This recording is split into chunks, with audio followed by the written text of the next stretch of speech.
Halo semua, balik lagi ke channel saya. Kali ini saya akan bahas division theorem. Jadi misal saya punya dua buah integer, A dan B-nya itu harus lebih besar dari 0. Maka nantinya akan ada dua bilangan Q dan R yang memenuhi A sama dengan B kali Q plus R. Di mana syarat R ini adalah antara 0 sampai B minus 1.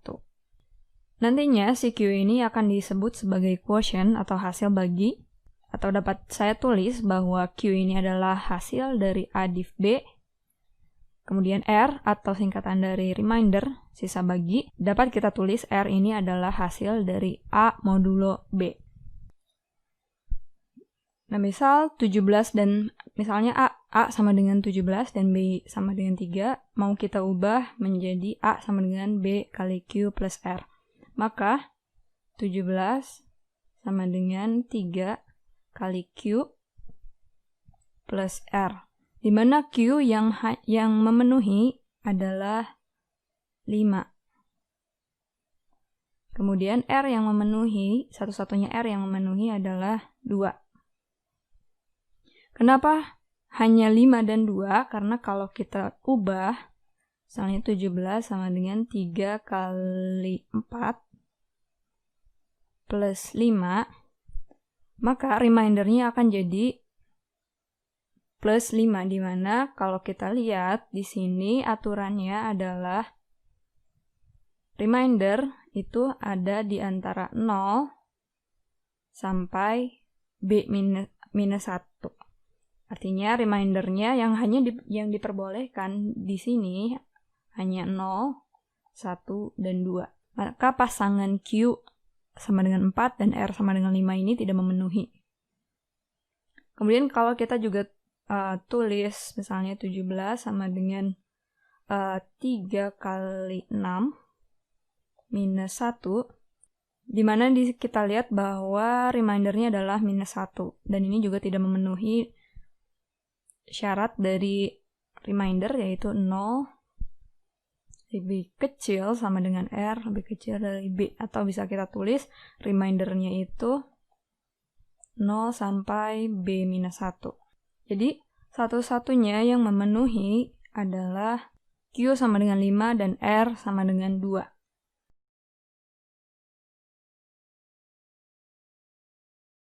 Misal A-nya ini adalah minus 17, kemudian B-nya itu adalah 3, maka bisa kita ubah. Jadi minus 17 sama dengan 3 kali Q plus R. Dan pasangan Q dan R yang memenuhi itu adalah minus 6 dan 1. Kenapa minus 6 dan 1? Karena kalau saya ganti Q-nya, minus 17, Q-nya dan saya ganti menjadi minus 5, maka si remindernya ini akan menjadi minus 2, di mana minus 2 ini tidak diperbolehkan, tidak memenuhi dari ketentuan ini. Kemudian begitu juga kalau saya ganti ininya menjadi minus 7, Q-nya, kemudian maka remindernya akan menjadi 4, plus 4, di mana plus 4 ini tidak juga memenuhi syarat, maka salah satunya Q dan R yang memenuhi adalah minus 6 dan 1. Atau gampangnya kalian lihat di soal sebelumnya, Q-nya itu adalah 5, kemudian tambahkan 1, jadi 6. 6 dikalikan minus 1, jadinya minus 6.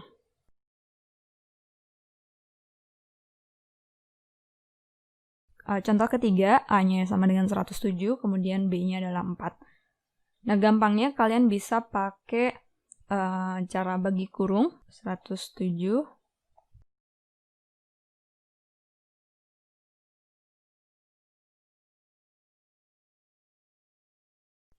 nah, di mana nanti hasil bagi ini akan menjadi Q, yang ini akan menjadi R. Maka bisa kita tulis 107 ini merupakan 4 kali 26 ditambah 3.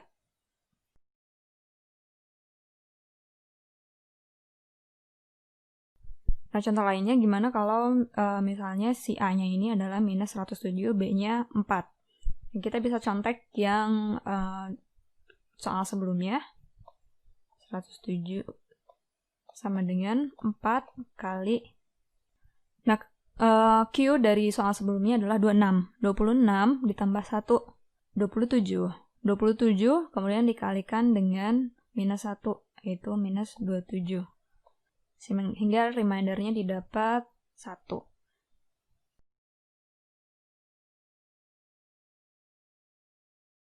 Nah, aturan division dan modulo ini juga sebenarnya bisa digunakan untuk soal-soal sehari-hari. Misal, sekarang hari Senin, maka 123 hari mendatang adalah hari apa? Jadi, kita buat dulu Senin, Selasa. Karena hari ini adalah hari Senin, artinya Senin itu adalah 0, Selasa itu 1, Rabu itu 2, 3, 4, 5, 6. Artinya apa? Kalau sekarang hari Senin, maka 1 hari setelah Senin adalah Selasa, 2 hari setelah Senin adalah Rabu, dan seterusnya sampai misalnya 7 hari setelah Senin adalah hari Senin lagi, 8 hari setelah Senin adalah hari Selasa. 9, 10, 11, 12, 13, dan seterusnya. Nah, kalau kita amati, semuanya ini punya pola.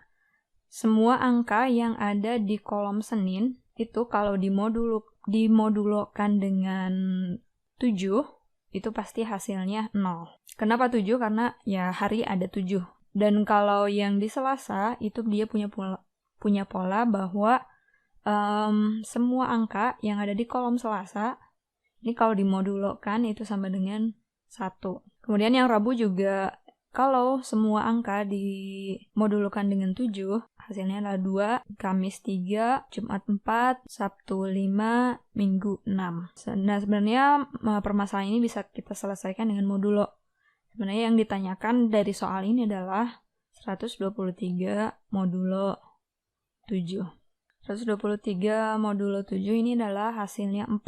Artinya, kalau kita teruskan angka-angka ini 13, 14, 15, dan seterusnya sampai 123, maka 123 ini akan ada di kolom Jumat.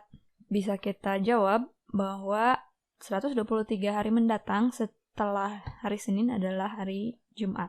Dan ini juga berlaku untuk semua sistem yang punya siklus. Misalnya hari, bulan, kemudian shio, jam, detik, dan seterusnya.